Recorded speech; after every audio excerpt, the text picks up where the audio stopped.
Y bueno, vamos a continuar con esta segunda parte del episodio en el cual analizamos el discurso que se manejó en este conflicto, con muchas comillas, el 26 de junio, que está relacionado al posible golpe de Estado que hubo. El primer golpe de Estado, ahí, digamos, en 1839, cuando todavía, digamos, los sistemas de comunicación no estaban tan desarrollados, menos en Bolivia, Claro. Por esa breve revisión que también habíamos hecho, era que Bolivia nace en plena crisis, ¿no? Nace en plena crisis, en donde sí no se enfoca como tal las vías de comunicación como tal, o los medios de comunicación como un eje importante para Bolivia, ¿no? Dentro de la declaración de independencia que se tiene en esos 25 primeros años, se puede decir, de nacimiento o la plena juventud de Bolivia, no se hace tanto énfasis en lo que es comunicación, no se hace mucho énfasis, se priorizan otro tipo de temas en el ámbito administrativo, político y también militar, ¿no? Porque todavía seguíamos en convulsión, ¿no? Claro, estábamos naciendo. Son las primeras etapas, ¿no? De incluso de cualquier proyecto, que todavía hay bastante, ¿cómo se diría? No hay estabilidad en general. Sí. Estamos tambaleando en todos los aspectos. Sí, nos encontrábamos en ese punto. Entonces, 1839, esto es como que igual no encontré yo, ya tal vez sí exista algún archivo en el ABNB, escrito por quien en ese entonces tomó el poder, ¿no? Que sería José Miguel de Velasco, que sucede prácticamente o viene después de lo que sería el mandato de Andrés de Santa Cruz. Entonces probablemente exista algún tipo de carta en la cual se haya referido a la población boliviana, pero como tal así de acceso libre no está. Entonces habría que ir a buscar en el ABNB, y muchos archivos del ABNB todavía no están disponibles, digamos, para todo el público. Digamos. O sea, sí están disponibles, pero de forma física. En formato digital aún falta. Sé que está trabajando en eso, y por favor, ya. Es urgente para los estudiantes de historia. Es muy urgente, sí. Ay, qué interesante también cómo se maneja esto de la parte escrita, porque ahora, si bien como estamos en un contexto netamente digitalizado, que cualquier clip y demás sirve como declaración, pero antes era cartas, o sea, tenía que haber la prueba de que algo se está enviando, no bastaba con un simple mensaje que se dijera a viva voz, necesitaba tener un registro escrito. Claro, y existían los escribanos también en esa primera fase de los 25 años, ¿no? Que han sido, bueno, recordando aquí mis clases de archivística, ¿no? Que los escribanos en algún momento también han sido como guardianes de los archivos, y en muchos casos, si bien no eran los escribanos, también podrían cumplir esta función sus albaceas o sus guardias de estos presidentes, quienes resguardaban. Y aquí, dato interesante, Juana Zurduy es considerada como una de las primeras archivistas. Ah, vaya, porque ha guardado las cartas o la correspondencia. Y dentro de lo que sería la fase de independencia, Manuelita Sáenz, que es ecuatoriana, pero que tiene también mucha relevancia para la historia de Bolivia, también es considerada la primera mujer archivista en Latinoamérica, porque ha guardado las cartas del Libertador. Vaya, las mujeres, ¿no? Que nos encargamos de preservar la correspondencia. Ajá, y Simón Bolívar en algún momento le dice a Manuelita Sáenz que destruya esas cartas, que destruye toda su correspondencia.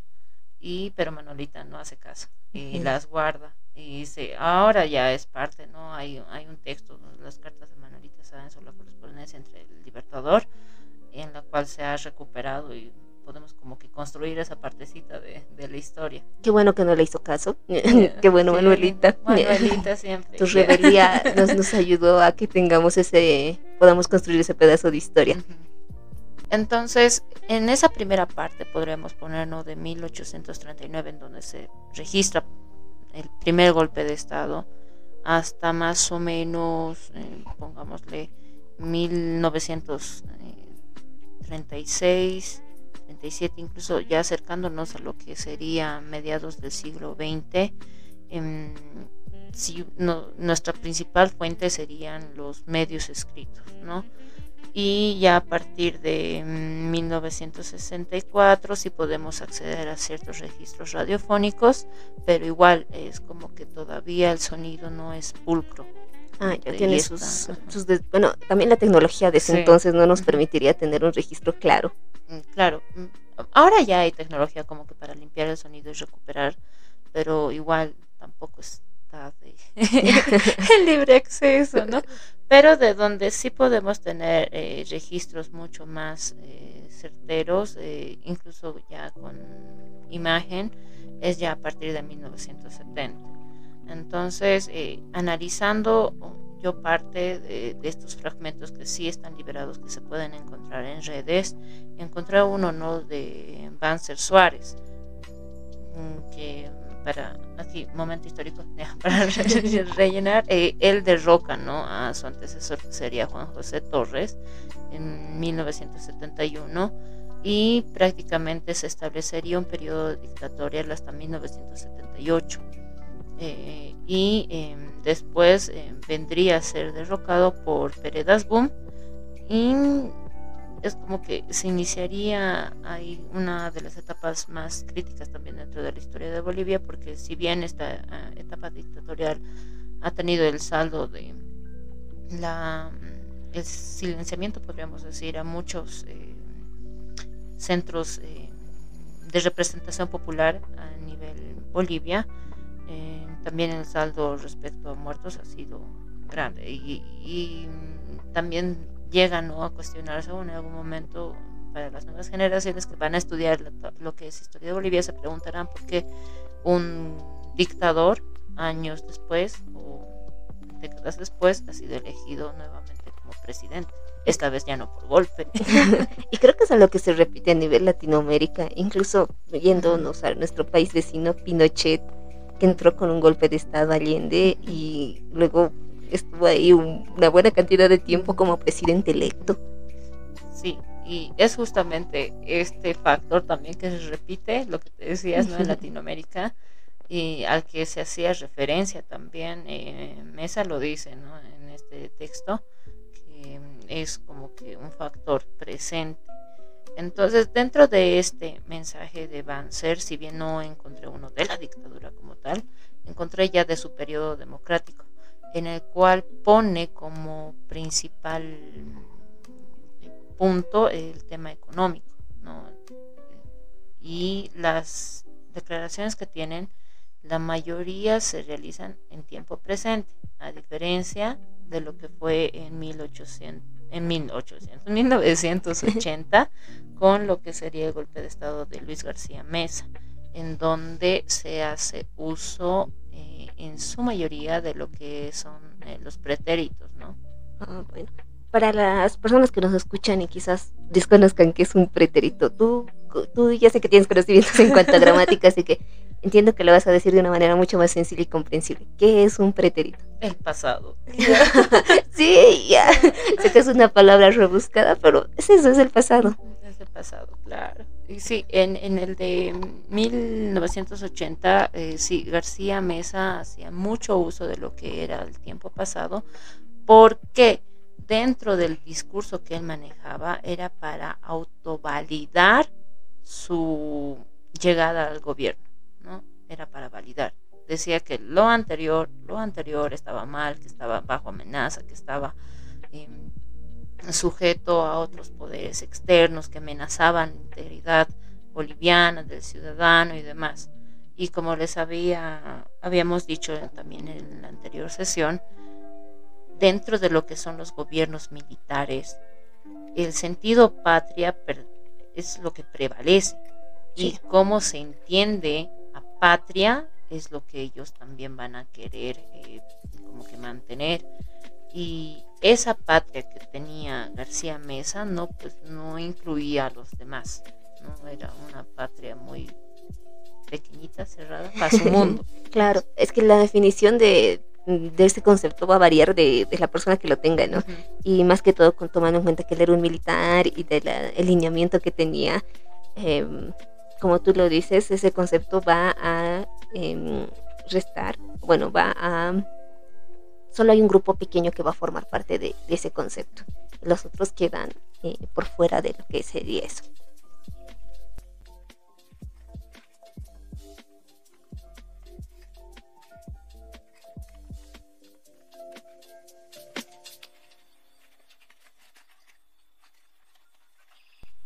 Muy bien, ahora pasamos a otro discurso o seguimos en el énfasis de Mesa. Podemos hacer un poquito más de énfasis en lo de Mesa y aquí lo voy a enganchar ya con términos mucho más actuales. Porque justamente Mesa, al haber sido un personaje tan funesto para la historia boliviana, también ha sido un objeto de estudio bastante interesante. Y hay justamente una investigación que es un análisis de los discursos de Luis García Mesa, al cual se le ha titulado como Los discursos del general, realizado por Carlos Aguilar. Y en este se hace también un análisis lingüístico, ya enfocado en lo que sería la semanticidad y la sintaxis, ¿no? Cómo se presenta esto. Y dentro de esa propuesta o de este análisis que hace a lo de Mesa, justamente resalta, ¿no?, cómo se entendía el término de patria. Y después siempre como conclusión no presenta que dentro de esto lo que va a... Él lo pone en un plano, ¿no?, de ayudante, sujeto y oponente, lo que nosotros traduciríamos como primero el objeto directo, luego el sujeto y después tal vez el verbo o algo así. Y dentro del plano semántico primero vendría quién va a ir dirigido, qué se está dirigiendo y después quién lo está emitiendo, algo así. Entonces, se mantiene eso, ¿no? Esa estructura que está manejando García Mesa. Entonces, desde ese enfoque también se puede hacer un estudio a nivel lingüístico del discurso como tal, no solo encerrado en lo que sería el plano gramatical, sino también en el plano de sintaxis e incluso en el plano de semántica, ¿no?, de cómo se está presentando el mensaje. Entonces, dentro de eso también se hace mucho énfasis a lo que son las Fuerzas Armadas, ¿ya? No tanto a patria, sino a Fuerza Armada. ¿Qué es la Fuerza Armada? Cómo el ciudadano de a pie ve y concibe a la Fuerza Armada.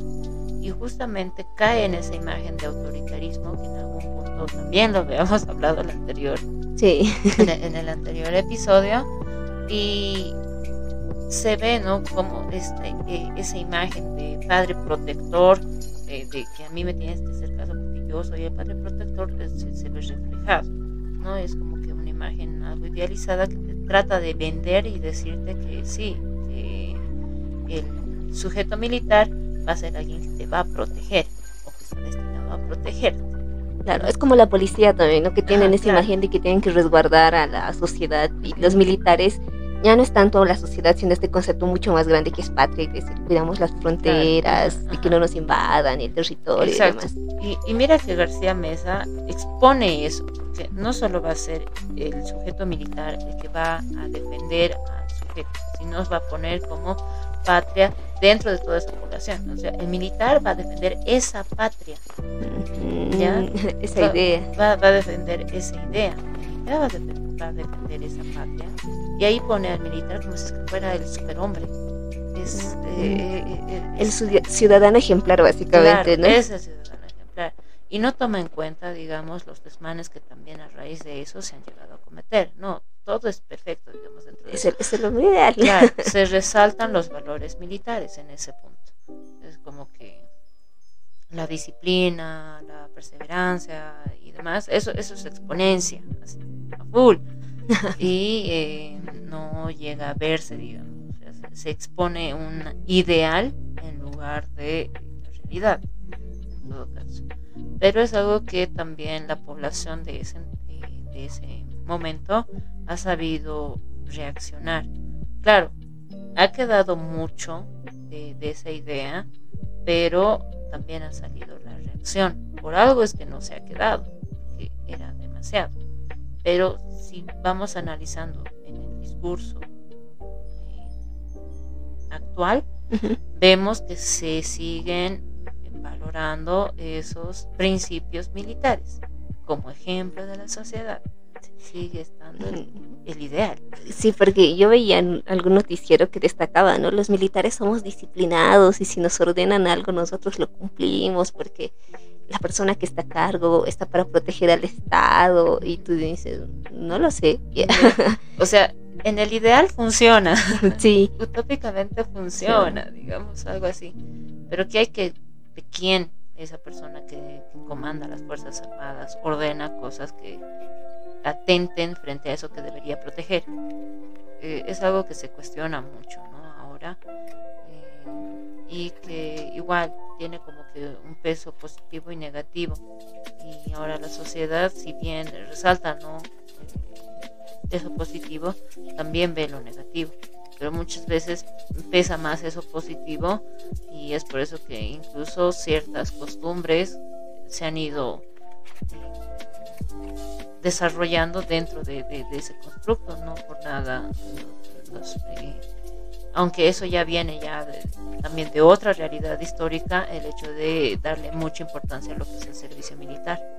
así también tiene un contexto sociocultural dentro de lo Claro. que es el Estado, porque no todos podían hacer este servicio militar en un momento, ahora se ha abierto Ujú. para todos y esto también algunos dirían, ¿no? Pero eso es hace muchos años, pero es algo generacional que sigue Claro, cargando es toda la una sociedad. costumbre, ¿no? Sí. Que está como que sigue, que perdura en el tiempo, ¿no? Porque aquí ya podemos hacer como que esa división entre costumbre y tradición, ¿no? ¿Es Ujú. tradición o es costumbre, ¿no? Por ahora sigue en ese tema de costumbre, que es como que sigue teniendo fuerza, pero también va como que en estas generaciones cuestionando eso. Y lo que te decía, lo del servicio militar parte desde otra rama de la historia, ¿no? Desde otro punto de vista de la historia boliviana, pero que de alguna forma agarra también y jala lo que también ha pasado con lo que son los golpes de Estado, porque lo del servicio militar, eso sí, está muy ligado incluso a la guerra del Chaco, a enfrentamientos bélicos de país a país, ¿no? País a país, ¿no? Claro, donde Ajá. necesitábamos a toda la población para defender ese territorio que estaba en disputa en ese momento. Claro. Y bueno, ahí ya se pueden sacar más análisis todavía, ¿no? Respecto a los intereses que se tienen o que tenían realmente esas guerras o esos conflictos bélicos. Sí, ahí ya te invitaremos para otro episodio. Rumbo al bicentenario. Y ya cambiamos el formato, ya no va a ser lingüístico, ya va a ser histórico. Porque es muy interesante, de claro, hecho. pero en lo les lingüístico apasiona. también está presente, Sí. porque la forma en la que han llegado a la población indígena en ese momento para que sea parte del cuerpo bélico, Ok. igual es pues así, hasta algunos le dicen ya yo voy, ya, porque el sentido nacionalista que se estaba formando también es muy fuerte. Y sí, también tocaban las fibras sensibles, ¿no? De ese momento de que podías formar parte de este todo que te habían excluido hace mucho tiempo. Y también por eso muchas personas, bueno, mandan a sus hijos. Algunos quizás no vayan de buena voluntad. Incluso hay historias conmovedoras, ¿no? Que iban a los colegios y los mismos muchachos se enlistaban y dejaban sus mochilas y sus cuadernos. Y tienen razón, la lengua casi no se separa de ningún aspecto en cuanto a lo histórico porque está ahí, la lengua está en todo. Sí, la lengua está en todo, la historia también está en todo. Las humanidades estamos en todo. Estamos en todo, porque son cosas que se desarrollan a la par. O sea, es difícil, ¿no? Respecto al plano de humanidades, va a ser difícil estudiar en cada una de forma aislada, ¿no? A diferencia, probablemente me equivoque con las ciencias, entre comillas, puras.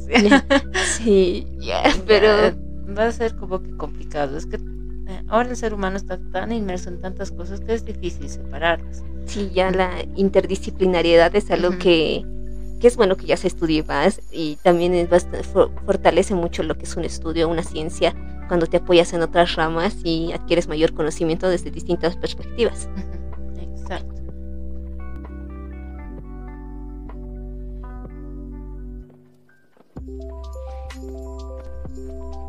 Bien, Entonces, en el mensaje de Mesa podríamos ver, ¿no?, cómo se exponenciaban ciertas cosas y utilizando siempre un pasado, ¿no?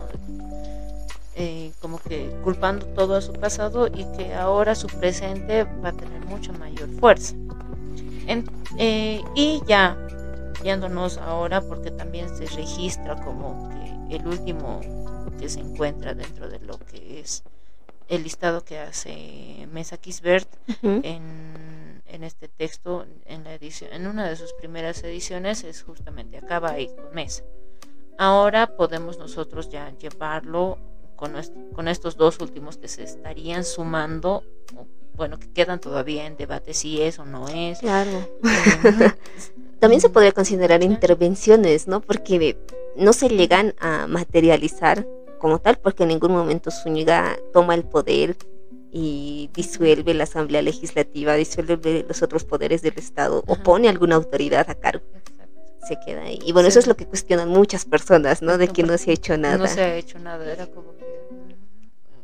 Eso entraría dentro de ese término que también discutíamos, ¿no?, la anterior semana, entre cómo se diferenciaba el término golpe, cómo se diferenciaba el tema motín, la revolución, una rebelión y demás, ¿no? O sea, son varios términos que están como que girando alrededor de este último, pero que tienen también sus connotaciones distintas. Sí, porque son los matices ahí que entra, que a veces seguramente les ha pasado cuando alguien está escribiendo algún texto especialmente y buscas un sinónimo y dices, no, es que no se asemeja a esto, y son como las pequeñas variaciones que tienen entre uno y otro término que no te ayudan a comprender la totalidad y tú dices, no es el adecuado, tengo que buscar otro, y así sucede también con este listado que nos decía Stephanie. Sí, y bueno, dentro de esto yo pondría, ¿no? Cuando escuchaba el mensaje incluso que decía el presidente, hacía mención igual a muchos términos, pero hay uno de ellos que creo que sí se acercaba a lo que había sucedido, pero que es como que lo haya mencionado y después es como que se haya olvidado y simplemente se haya dedicado a hacer énfasis en la defensa de la democracia. Y ahora vamos a llegar ahí. Que el término en cuestión es asonada, ¿no?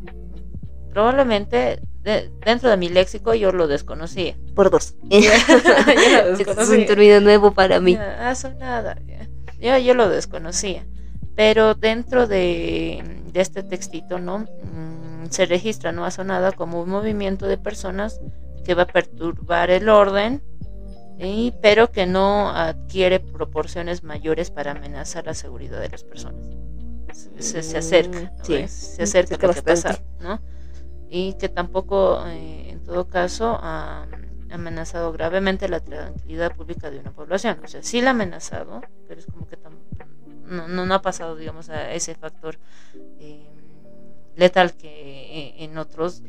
Sí, como una agresión hacia los civiles. Ajá. Bueno, creo que ninguna persona ha sufrido. Bueno, aquí abro un paréntesis. Dijeron que en la Plaza Murillo se les disparó con balines a las personas que estaban en ese momento para que se fueran.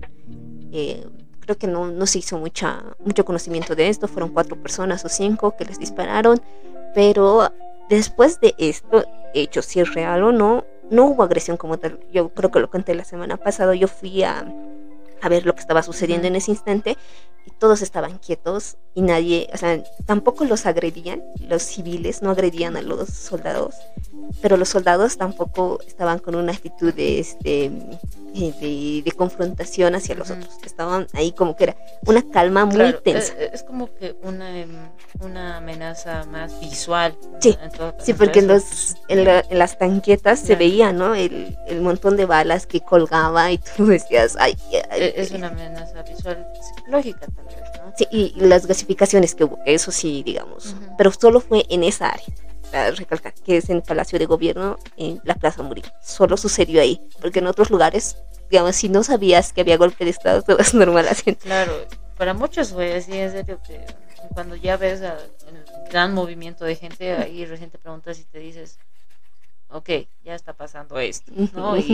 Y asumes. Entonces, ese término también se asocia con uno igual, que describe Mesa, que es conato, y el conato es más la conspiración. Entonces, es como que una combinación entre estos dos términos, probablemente podríamos catalogarlo así, este último que pasa, ¿no? en junio del 2024. Ya, entonces teniendo esto, primero en ese discurso que hace el presidente,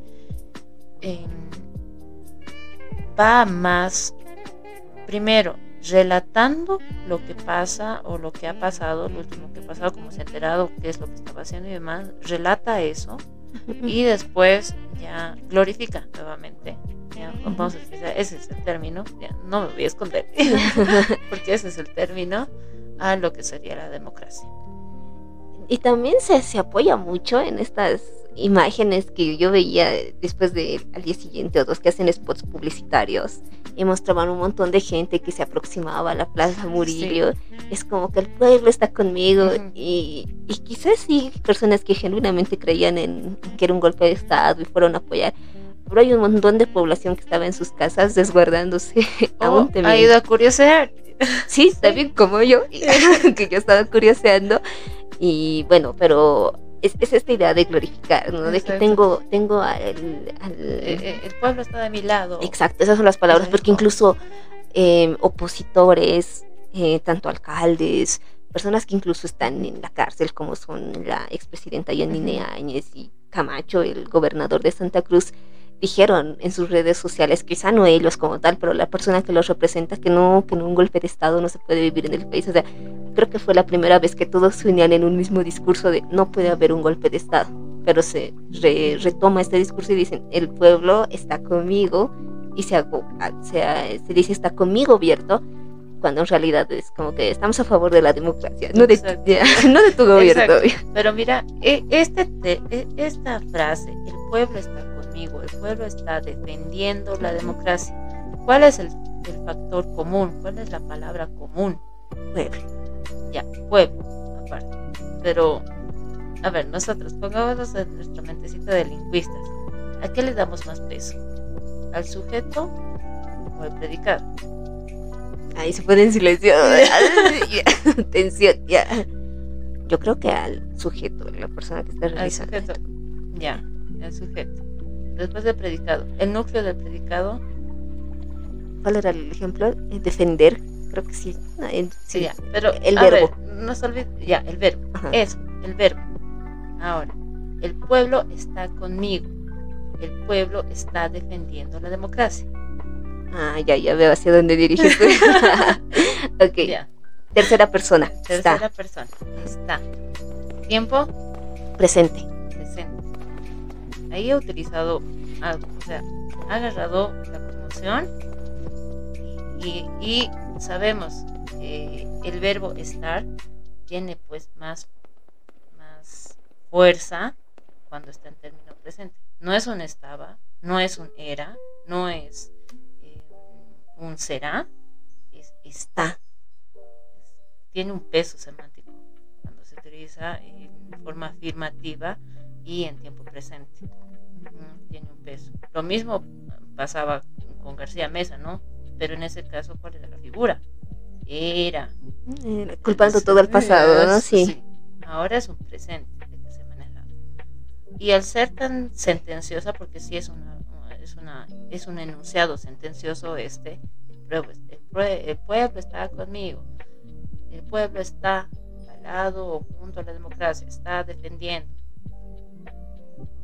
Ya encontramos, digamos, un factor, a dónde está guiando.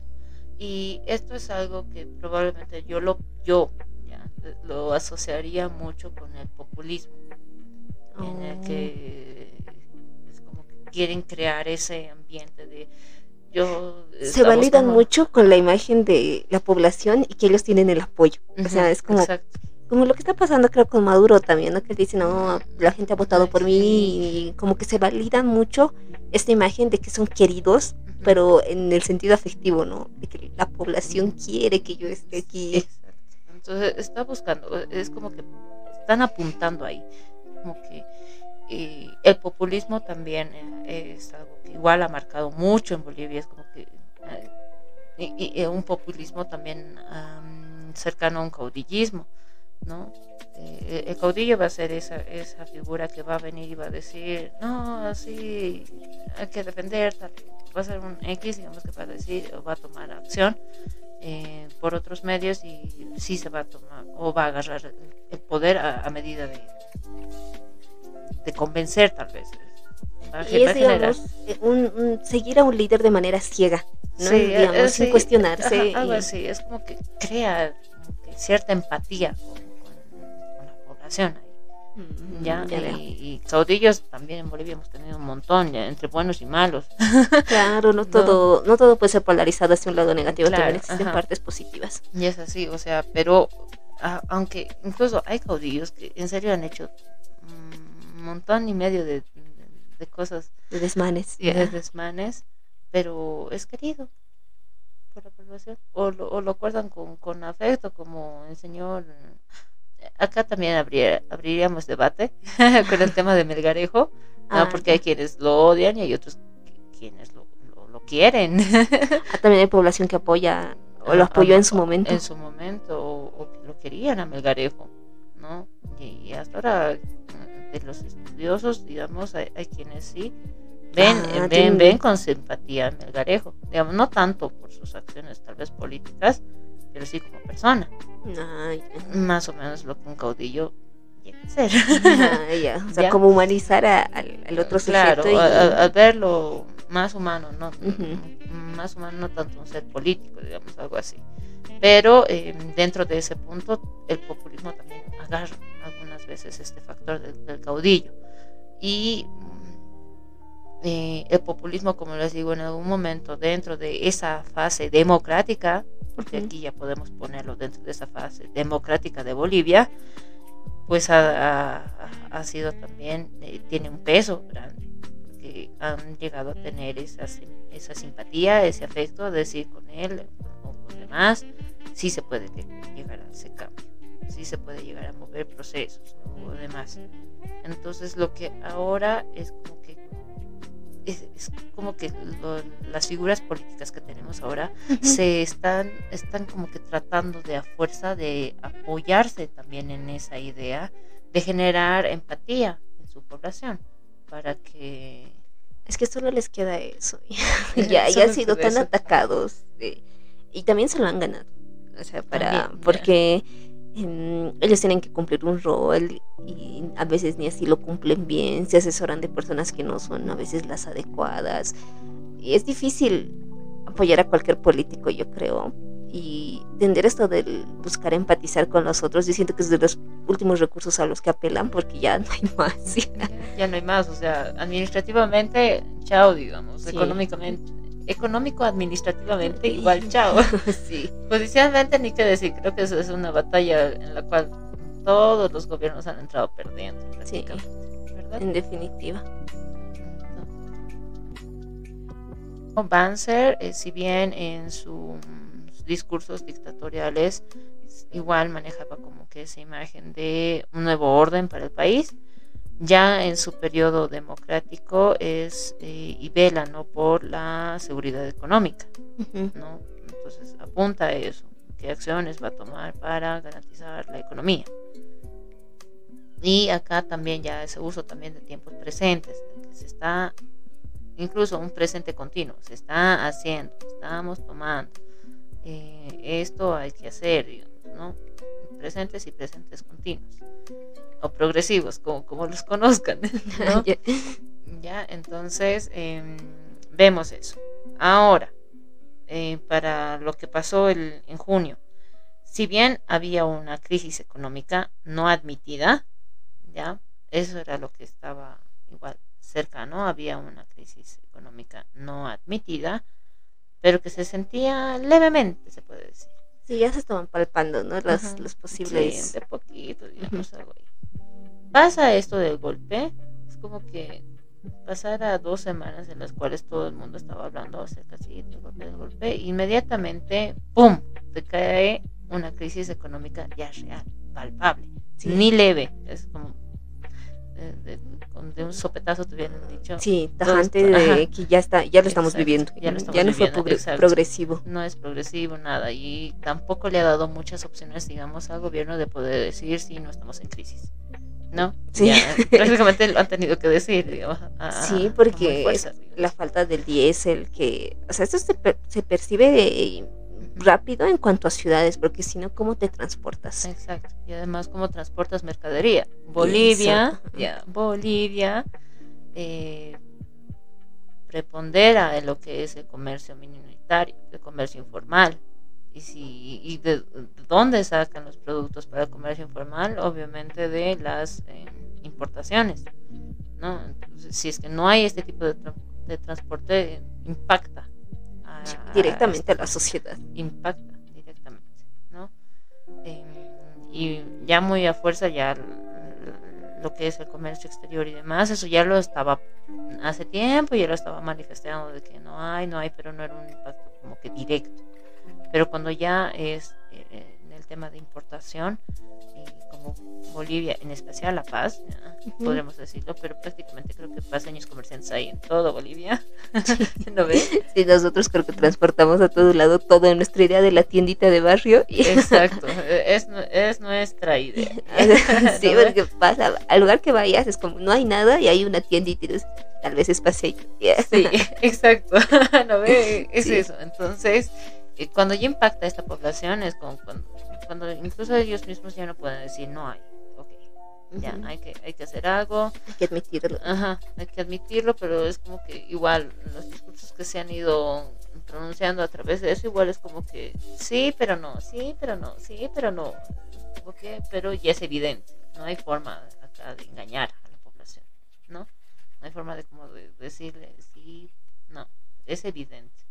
Sus peros no, ya no eran válidos, o sea, la población ya no le podías estar como que mintiendo de que es momentáneo. Es difícil, lo que les decía, ¿no? Los espíritus rebeldes siempre van a estar ahí, siempre, aunque todos crean que sí está bien bonito toda la cosa, no, siempre hay espíritus rebeldes que van a decir no, ¿verdad? Entonces, es eso, ¿no? Se hace un uso de muchos presentes en el discurso que hace el presidente, se glorifica lo que es la democracia. Ahora, acá mismo, la población que nos escucha, ¿qué idea tienen de democracia? ¿Qué tipo de democracia tiene Bolivia, no? Hasta ahí hay como que una separación de conceptos que puede variar, depende del gobernador o la autoridad a la que le preguntes. Exacto. Y también como población. Como población, ¿no? ¿Qué entienden por democracia? ¿Qué es ser democracia? ¿Qué es estar en un gobierno democrático? No solo implicará el hecho de elegir. Creo que también la mayor parte de las personas se va solo a la elección, pero también podemos fiscalizar, o sea, porque nos están representando. Exacto, Bolivia está dentro de lo que es una democracia representativa, ¿no ve? Entonces va ahí, ¿no? Muchas veces solo nos quedamos en la idea cerrada de democracia y no la exploramos. Tampoco analizamos aquí, para los que escuchan posible tema de tesis, ya que sería muy bueno, el peso que se le da al término democracia, que es lo que se entiende, cómo lo entiende la CASE, cómo lo entiende la profesión universitaria, la estudiantil y demás, ¿no? Un montón de cosas que podemos hacer. Sí, pero ya está complejo a veces de materializar nuestras ideas de investigación. Exacto, entonces ver estos términos, ¿no? Incluso no solo puede ser el término de democracia, podría ser un conjunto de términos a nivel político, ¿no? De cómo se entienden, que nos daría también un panorama de cómo la sociedad real ve esto, porque una cosa es que un analista te diga, sí, bla, bla, bla, bla, bla, y otra cosa es que la CASE te diga, claro, esto es esto. Porque también, o sea, si bien todos formamos parte de ese conjunto, hasta un académico que está mucho más estudiado, y tú dices, wow, o sea, es algo muy interesante, pero también lo que la otra parte de la población entiende, que también es bastante válido y también se debería estudiar. Claro. Y bueno, bien, tenemos un tiempo presente en ese discurso, pero también me voy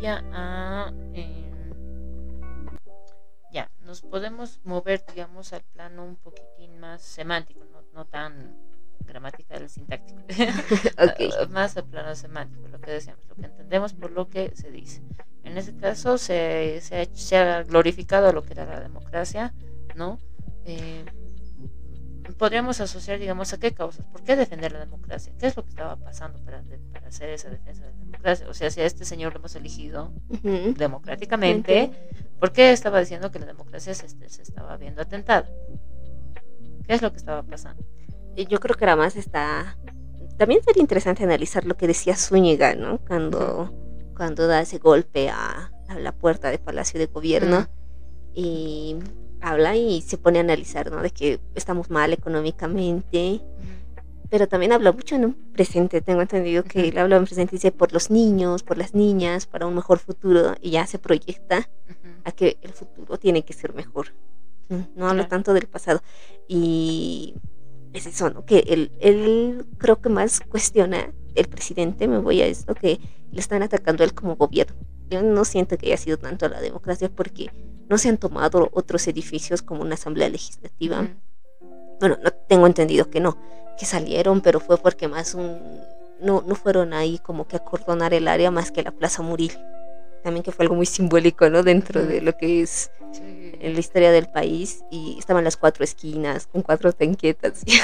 Y también hay un mensaje fuerte, ¿no? De que somos una institución armada. Sí.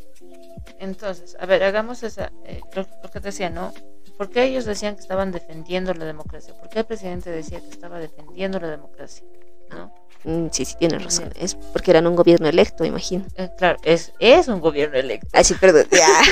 Sí han ganado las elecciones. Ya en el lejano 2021. Sí, 21.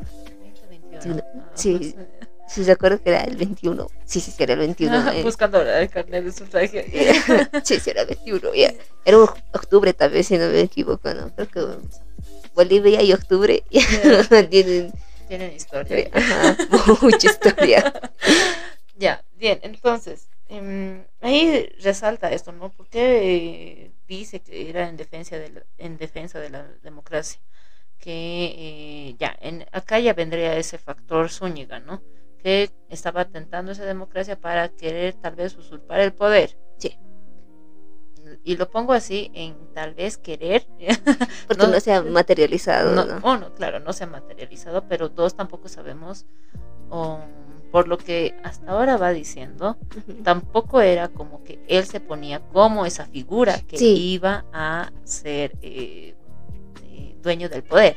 ¿Ya? Eso está cierto, no se pone él. O sea, es como que juega muy en la ambigüedad, pero en un momento dice hay que cambiar. Vamos a cambiar a los ministros. Ya, vamos, ¿quiénes? Él y cuántos más.